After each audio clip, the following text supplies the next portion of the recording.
बिस्मिल्लाहिर्रहमानिर्रहीम, अस्सलाम वालेकुम। खेलों की खबरों पर तबसरा और तजियों से स्कोर के एक और प्रोग्राम के साथ सैयद याया हुसैनी आपकी खिदमत में हाजिर है। पाकिस्तान क्रिकेट बोर्ड की सिलेक्शन कमेटी में तसलसल, अदम इस्तेहकाम, मुस्तकिल मिजाजी जैसी अलामात शाज़ो नाज़िर ही नज़र आती हैं।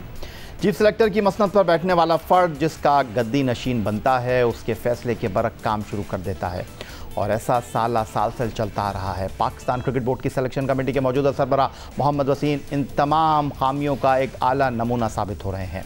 दिसंबर 2020 में चीफ सेलेक्टर बनने वाले मोहम्मद वसीम ने अपनी पहली प्रेस कॉन्फ्रेंस में टेक्नोलॉजी और खिलाड़ियों के आदाद शुमार बताकर धाक बिठाने की कोशिश की, लेकिन उनकी इस गुब्बारे की हवा अगली चंद मुंतखब करदा टीम से निकल गई क्योंकि वो खुद अपने फैसलों की नफ़ी करने लगे।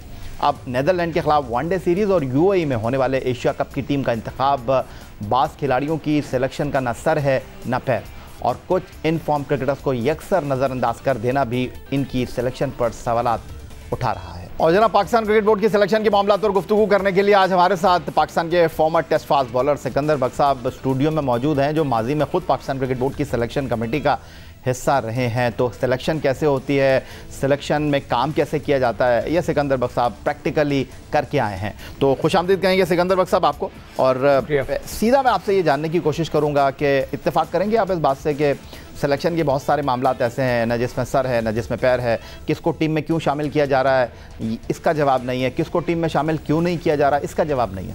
बिल्कुल आप सही कह रहे हो। ख़ास तौर पे जो मैं एशिया कप की टीम देख रहा हूँ उसमें तीन लड़के ऐसे हैं कि जिनका मुझे जब मैं स्टैट्स उनके देखता हूँ तो मेरी चीखें निकल जाती हैं कि यार ये पाकिस्तान टीम को एशिया कप जिताने जा रहे हैं। हम 2 से 3 मैच खेलेंगे भारत के ख़िलाफ़। बांग्लादेश ने हमें पिछले दफ़ा भी हरा दिया था, वो फ़ाइनल खेले थे पिछले एशिया कप में, और हमें भारत ने 2 दफ़ा वहाँ हराया था।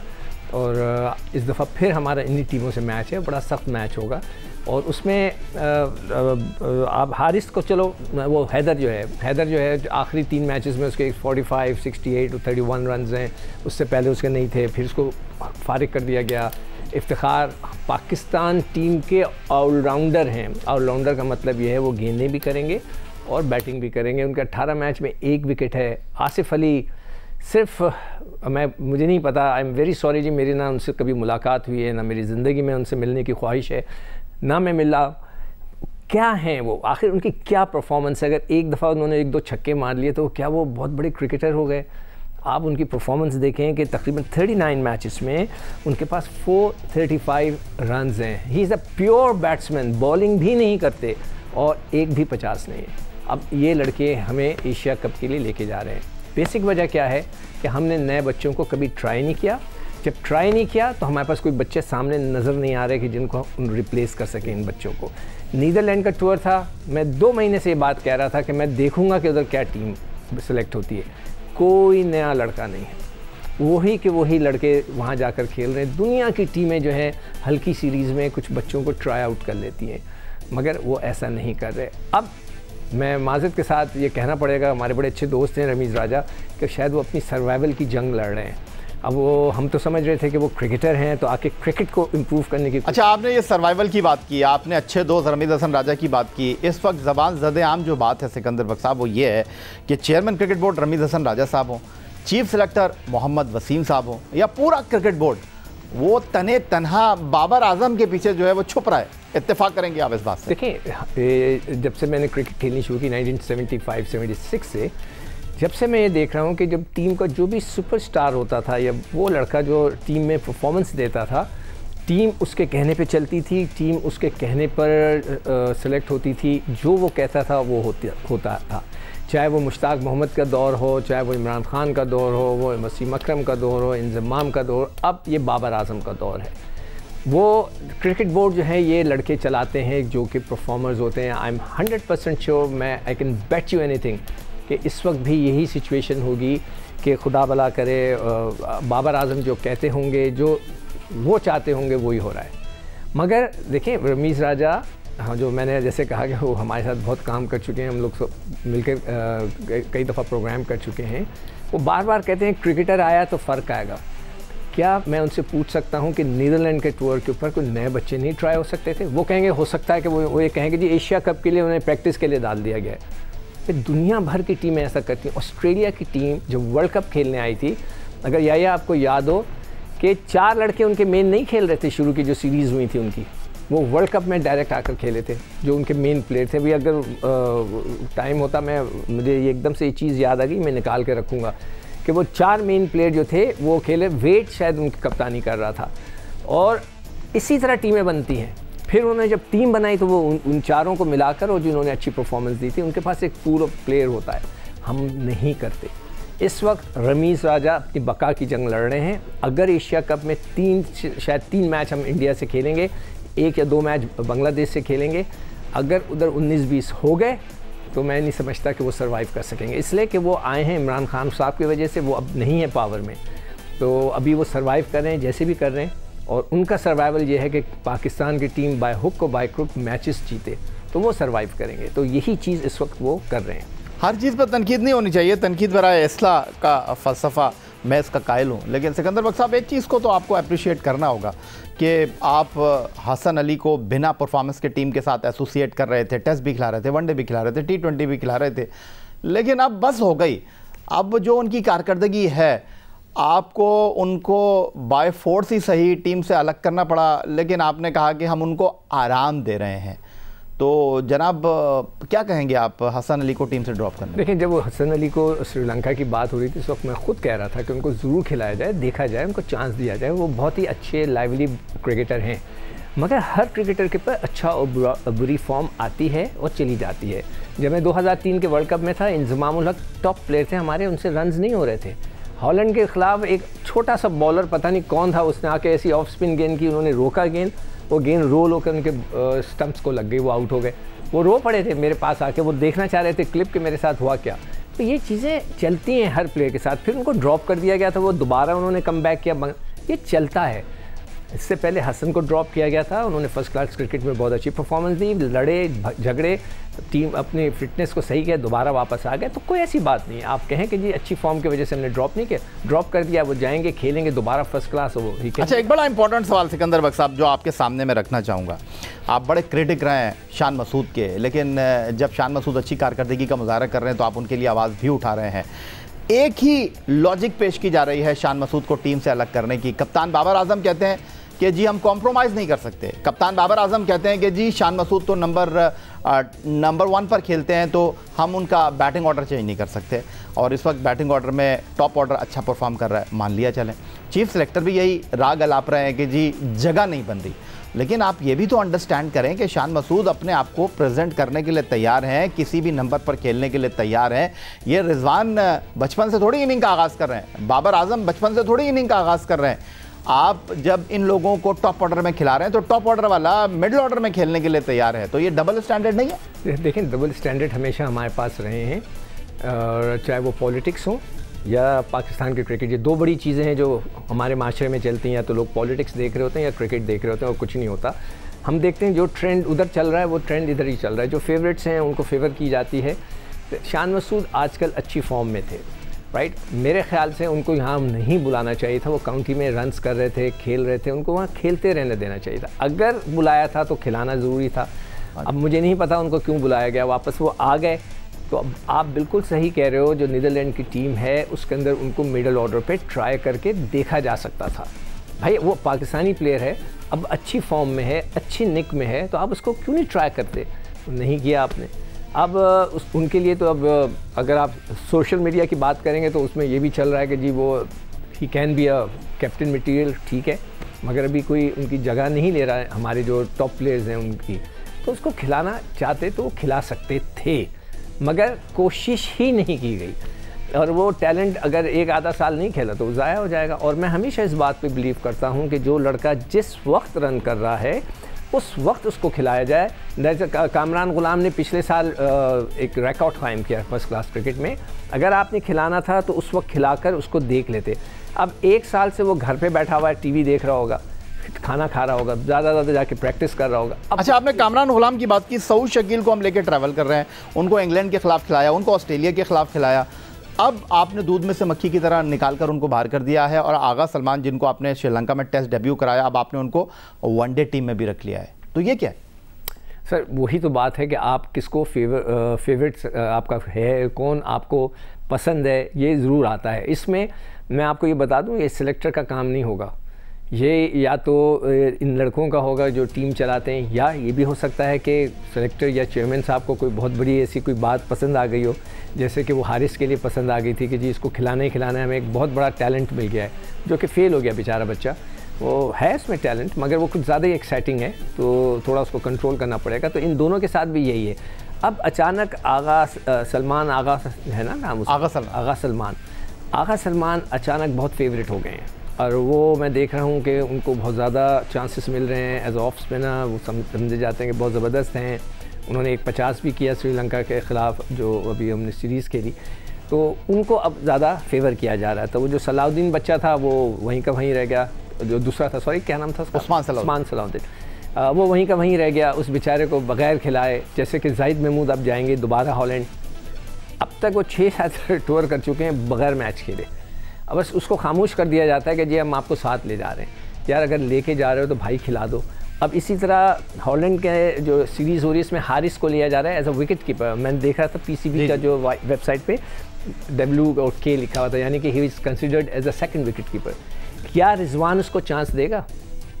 मैं आपसे सवाल कर रहा हूँ।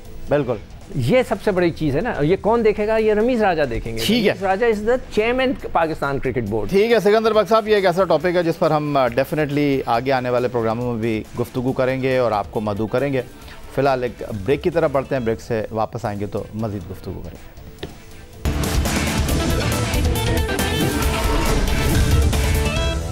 पाकिस्तान वुमेन टीम पहली मरतबा इंडोर विमेंस एशिया कप में शिरकत कर रही है। 8 से 15 अगस्त तक इवेंट थाईलैंड के शहर बैंकॉक में मुनक्किद होगा, जिसके लिए पाकिस्तान हॉकी फेडरेशन ने 10 रुकनी ख़वातीन टीम का ऐलान किया। पाकिस्तान ख़वातीन टीम का कैंप कराची के अब्दुल सत्तार हॉकी स्टेडियम में जारी रहा, लेकिन पहले खिलाड़ियों को इंडोर की सहूलियात मैसर नहीं थी। फिर टीम को सामान के हवाले से मुश्किलात का सामना करना पड़ा। लेकिन वुमेन टीम की इवेंट में शिरकत के बाद मीडिया पर यह खबरें भी गर्दिश करती रहीं कि सिंध की सूबाई वज़ीर शैला रज़ा वुमेन टीम के साथ बतौर मैनेजर क्यों जा रही हैं। सूबाई वज़ीर तरक्की निस्वा शैला रज़ा पाकिस्तान हॉकी फेडरेशन में कांग्रेस के रुकन, सिंध हॉकी एसोसिएशन की विमेंस विंग की जनरल सेक्रेटरी और कराची हॉकी एसोसिएशन की विमेंस विंग की चेयरपर्सन है। सिंध विमेंस हॉकी जो दहाइयों से अकरबा परवरी सहूलतों से महरूम रही है, इसके लिए शैला रज़ा ने भरपूर काम किया। उन्होंने न सिर्फ सिंध बल्कि कराची की सतह पर भी ख़वातीन हॉकी को फ़रोग़ देने में कलीदी किरदार निभाया। शैला रज़ा ने सबसे पहलू अंदरूनी सिंध के तमाम रीजन्स में बज़ाते खुद जाकर ख़वातीन खिलाड़ियों में बिला तफरीक हॉकी स्टिक और दीगर सामान तकसीम किया। लाड़काना में ख़वातीन टीम को गोलकीपर शूज़ किट फराहम की। जैकाबाद से ताल्लुक़ रखने वाली वुमेंस हॉकी टीम की एहसास महरूमी ख़त्म करके मज़कूरा क्लब को भरपूर सपोर्ट किया। सक्खर रीजन समेत भरपूर अंदाज में पूरे सिंध में ख़वातीन हॉकी की अलग अलग ग्रुपों में तकसीम को ख़त्म किया, उसे एक पेज पर लेकर आई। पाकिस्तान की तारीख़ में पहली बार वुमेंस हॉकी टीम के लिए बाकायदा वजीफ़ा मुक़र्रर करवाया। मुख्तलिफ स्पॉन्सर्स की मदद से 5 साल तक मुआहदे किए ताकि खिलाड़ियों को किसी किस्म की परेशानी का सामना न रहे, उन्हें तमाम सहूलियात मैसर हों। सैयदा शैला रज़ा की क़यादत में मलीर यूथ हॉकी क्लब के खिलाड़ियों ने सिंध असेंबली का दौरा भी किया। 23 जुलाई को लाहौर में होने वाले पहले chief of army staff inter club hockey championship में मलीर यूथ हॉकी क्लब ने शानदार कामयाबी हासिल की थी। ये 30 साल में पहली मरतबा है कि जब किसी इंटर डिस्ट्रिक्ट हॉकी चैम्पियनशिप में कराची के डिस्ट्रिक्ट मलीर ने 700 से ज़्यादा टीमों में दूसरी पोजीशन हासिल की। और इस वक्त टेलीफोन लाइन पर हमारे साथ जनाब मौजूद हैं शैला रज़ा साहिबा, जो कि सूबाई वज़ीर हैं सिंध की और कराची हॉकी एसोसिएशन की वुमेन विंग की चेयरपर्सन है। खुशामदीद कहेंगे शैला रज़ा साहिबा आपको।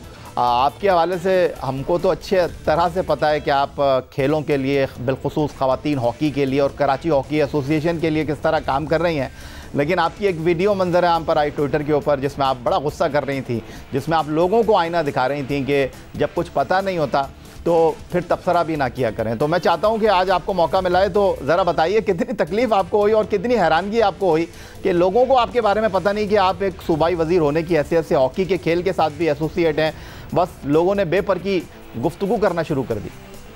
बहुत शुक्रिया याया, मुझे इसका अफसोस नहीं है कि उन्हें पता नहीं है। अफसोस इस बात का है कि उन्हें जब पता नहीं है तो गुफ्तगू की हुदूद रखनी चाहिए थी। उन्होंने जिस तरह से गुफ्तगू की ये गलत था। आप किसी ऐसी जगह पे बैठे हैं जहां आपको लोग रोजाना लाखों की तादाद में देखते हैं, सुनते हैं, आप उस जगह बैठ के अपने छोटे जहन का नाजायज फायदा उठाएं, ये गलत है। आप तनकीद कर सकते हैं, आप पूछ सकते हैं, आप कुछ भी बात कर सकते हैं। पाकिस्तानी टीम जा चुकी है। मैंने एज मिनिस्टर, मैं कैबिनेट की मेंबर हूँ, मैंने अपनी हुकूमत से छुट्टी के कोई लेटर ही नहीं दिया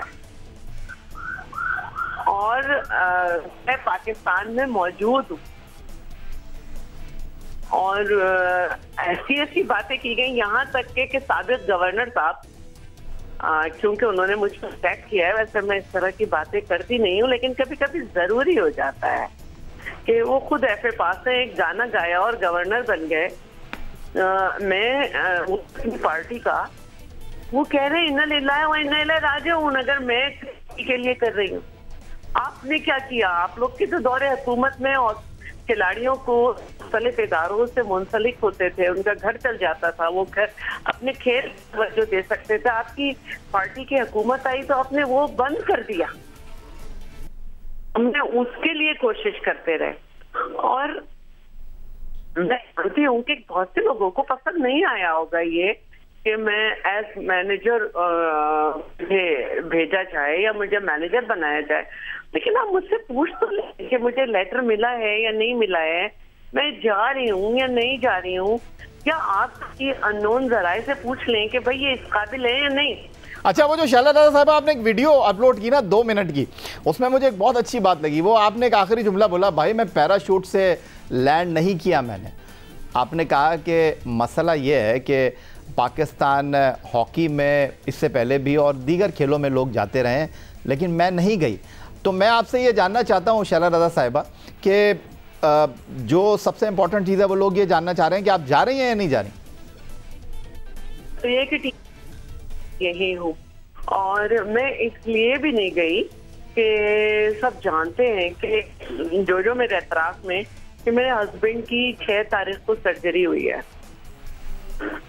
और दूसरी बात यह है कि मुझे एक प्रॉपर लेटर भी नहीं दिया गया कि मैं मैनेजर हूँ, और इसके अलावा एक लेटर निकला तो उसमें बस एक था कि कौन कौन लोग जा रहे हैं, तो उसमें लिखा हुआ था कि मैं एज मैनेजर हूँ।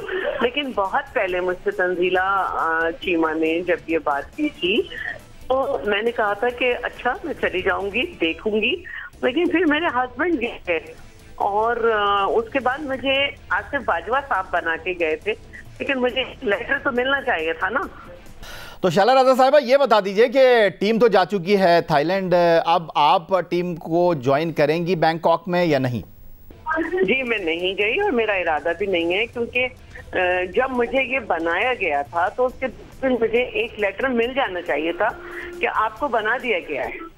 तो जानना ये चाहता हूँ शैला रज़ा साहिबा, आपने बड़े भरपूर अंदाज में अपना दिफा किया है और बड़े बबांगे दहल आकर वीडियो के साथ आपने जो है अपना मौक़िफ़ बयान किया है। तो हम उम्मीद करें कि आप इसी एनर्जी के साथ काम करेंगी, पाकिस्तान में हॉकी के फ़रोग़ के लिए खिदमत अंजाम देती रहेंगी और इसी एनर्जी के साथ कराची हॉकी एसोसिएशन के बच्चे और बच्चियों को ग्राउंड में लाने के हवाले से मुतहर्रिक रहेंगी। कि मैंने जो गवर्नमेंट ऑफ सिंध से जो है वो फंडिंग कराई है और एज GM जो है वो girls hockey team of Sindh, मैंने उस लेटर पे फंडिंग की रिक्वेस्ट भेजी, समरी भेज गई है मेरी और अल्हम्दुलिल्लाह वो गवर्नमेंट ऑफ सिंध ने कबूल की है। मैंने नहीं कहा कि मैं जी मैनेजर कहीं और मुझे साथ जाना है, मुझे छुट्टी दें। मैं उस समरी को जब मैंने मूव किया हुई तो मैं अपनी छुट्टी मांग सकती थी। मैंने दुनिया के 10 से ज्यादा ममालिक में मैं गई हूँ और मेरे लिए ये मसला नहीं है कि मैं किसी मुल्क में नहीं गई। ये उनके लिए हो सकता है जो बगैर कुछ ये कहीं लटक जाते हैं, हकलाते हुए आते हैं, फिर बोलने लगते हैं तो दूसरे पे बात करते हैं। मैं जो भी काम करती हूँ वो ग्राउंड पे लोगों को हमेशा फायदा पहुंचाने के लिए करती हूँ। कोई मिनिस्टर आपको ऐसे नहीं मिली होगी कि कैंप में भी आए, जो बच्चियों के जाके मैचेस भी कराए, जो उन्हें खुद स्टिक्स भी दे, जो उनका हाल भी सुने, जो उनके पास भी जाए। और मतलब मैं ग्राउंड में अपने बच्चों के साथ उतरी, जो सिंध की टीम गई थी 30 साल बाद। मैंने उनके पास पहुंचने से पहले मुख्तलिफ लोगों को फोन करके कि सिंध की टीम 30 साल बाद फाइनल में आ रही है नेशनल गेम्स में, तो हॉकी के मैच में, तो आप उन बच्चों की हौसला अफजाई करें। हमने 15 लाख रुपए जमा किए हैं बच्चों के लिए। तो मेरा काम है अपने मुल्क में वो सारे पॉजिटिव एस्पेक्ट जिससे पाकिस्तान का वक़ार बुलंद हो, जिसमें पाकिस्तान के लोगों को लोग जो है ये समझें कि ये जो है टेररिस्ट नहीं है, ये आर्ट है, ये स्पोर्ट्स लवर है। मैं उनको जो है एनकरेज करूं। मैं अपने बच्चों के साथ खड़ी होती हूँ। मुझे फख्र है कि ऐसा कैंप लगा जिससे 3 जनरेशन खेल रही, लोग अपने बच्चों के साथ आ रहे हैं। चलें, बहुत शुक्रिया आपका शैला रज़ा साहिबा। हमारी नेक ख्वाहिशात आपके साथ हैं और आप इसी तरह तनदही के साथ, इसी तरह एनर्जी के साथ काम करते रहें और कराची हॉकी के लिए, पाकिस्तान हॉकी के लिए इसी तरह खिदमत अंजाम देती रहें।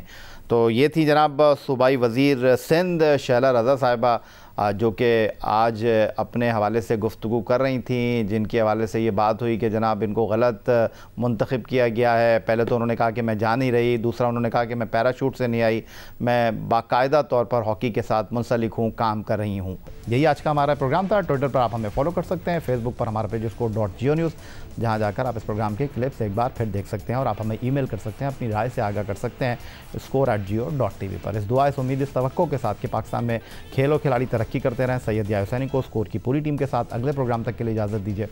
अल्लाह हाफ़िज़।